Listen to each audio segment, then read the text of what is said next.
Okay, I'm going to cover some information here. I've already covered it in other videos, but they were very, very long, and I want to try and do a video that's under 10 minutes. So I got to go through this real quick. So I'm going to skim over this.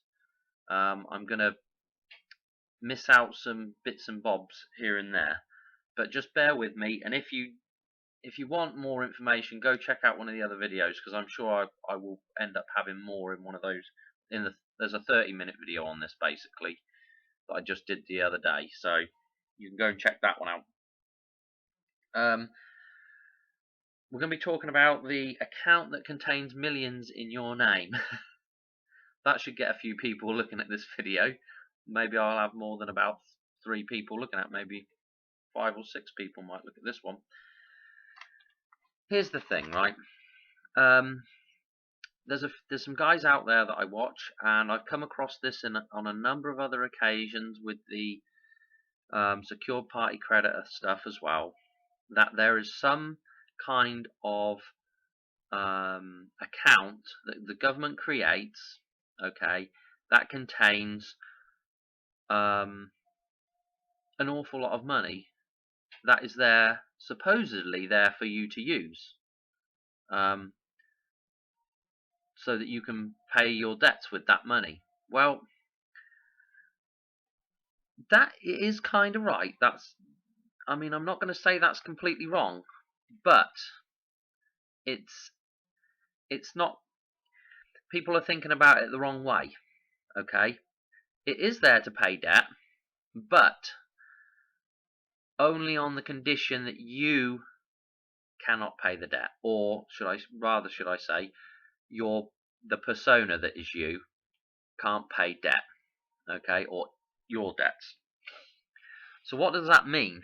That means that you've pretty much got to be dead before that account's going to get accessed. Okay, and more than likely,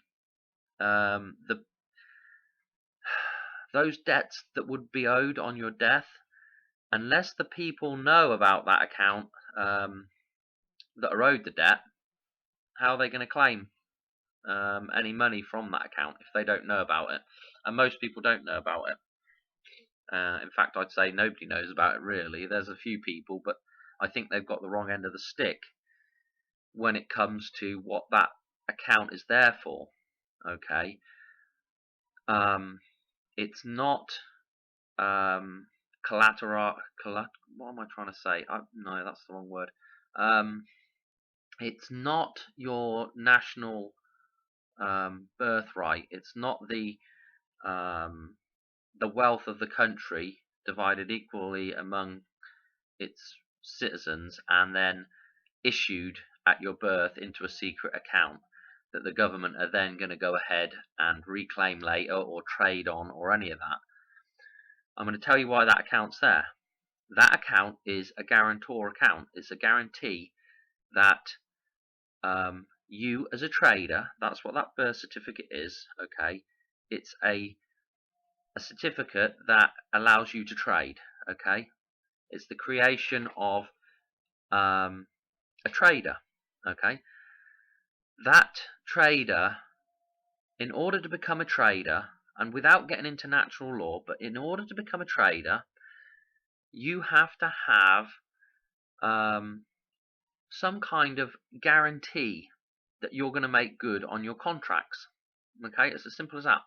You have to have some kind of guarantee, and that's going to come in the form of some kind of asset or money.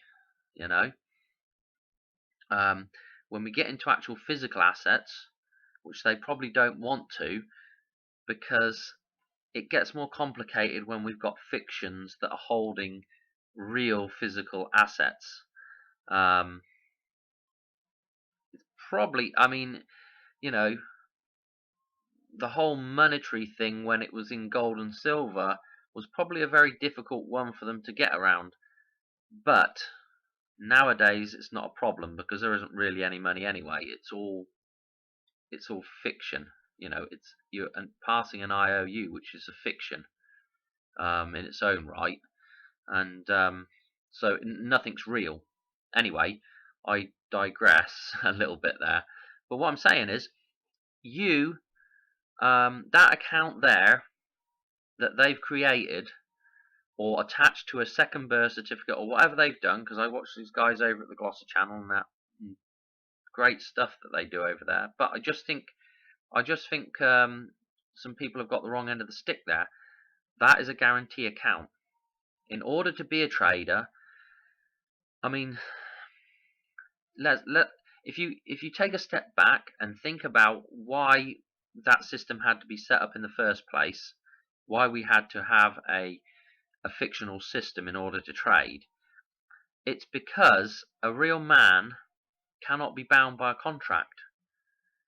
If you can get your head wrapped around natural law, and it's very difficult to get into natural law with what's on YouTube, okay? Because there's some stuff that's been, I would say, corrupted. If you're going to think about natural law, you need to take a step back and really think about how things work in nature, and then interpret from there. And if you interpret from nature, you'll understand that a man cannot be bound by a contract. So, hence we create the fictitious man that can be bound by a contract, okay? And that fictitious man has to have some kind of money from somewhere, so some gold has to be deposited or whatever, proper real money has to be deposited into a bank, okay? And then that then turns into fictitious money, I guess. But what that means is that that man, as a fiction, is now bound, because he doesn't want to lose all that money that he's put aside to guarantee his word, basically. So, where do I go from here with explaining this? It's the nature of the system is, if we could be bound to a contract in nature, we wouldn't need this fictitious system that we've created, okay? Just the creation of it shows you, just the need for this system shows you that it's against natural law to be bound by a contract. I mean, just the very creation of a legal system shows you this. Otherwise there would be no necessity for it at all, Anyway, I'm doing well on my time, and I'm going to wrap it up. Basically, that account there is simply placed there to guarantee the trader will pay his debts, okay? And let me tell you right now, that money is not accessible by the trader name, the birth certificate that's the trader name. I know all these names look the same, but that trader name, birth certificate name cannot access that account, okay? It's in trust, okay? And you're not the trustee, okay? Somebody else is administrating that trust. I hope I'm getting my terminology right here. But yeah, somebody else is administrating that trust, and it's not you. And that money has come from the government or wherever, and it's just a sum that they've come up with. I guess if you probably looked at what a man would earn in his lifetime, and therefore what he would spend, because most people, let's face it, you earn your money and you pretty much spend it. You might leave a little bit for your kids, but you're pretty much, let's do some quick math. 50 grand a year, let's say that's an average salary for, an average guy. I know a lot of people that earn a lot more money than that, but I don't earn that much money. So if we took 50 grand a year and times that by 20, that'd be 20 years would be $1 million, if I'm doing things right in my head real quick. 40 years would be $2 million. Okay, so 40 years, that's about average working life, isn't it? I would say, give or take. So 40 years, you're talking 2 million. Well, that's funny, isn't it? That's the sort of money that they put in an account. Okay, and I don't know, but based on your family's standing, They may put more in your account, or they may put less in your account. Who knows?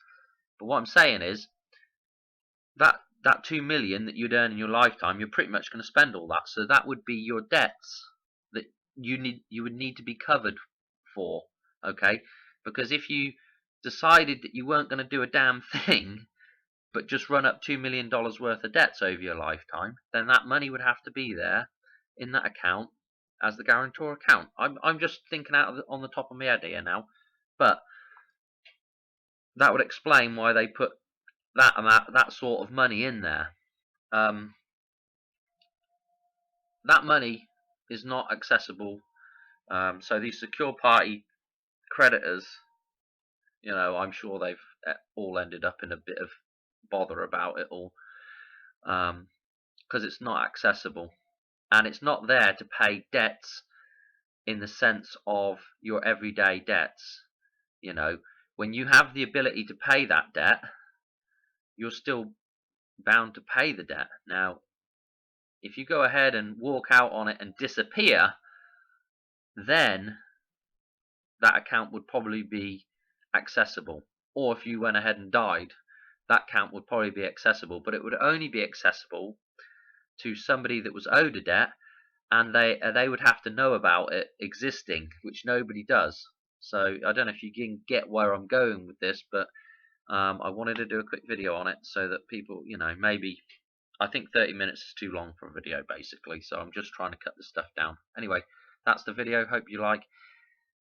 If anybody has any questions out there or wants me to do a video on something, or they're unsure about something, just leave a comment and I'll see if I can get around to doing something or clarifying something for you if I know about it. If I don't, I shall probably tell you I don't know. So anyway, pass the message on, and yeah, have a good one. Bye.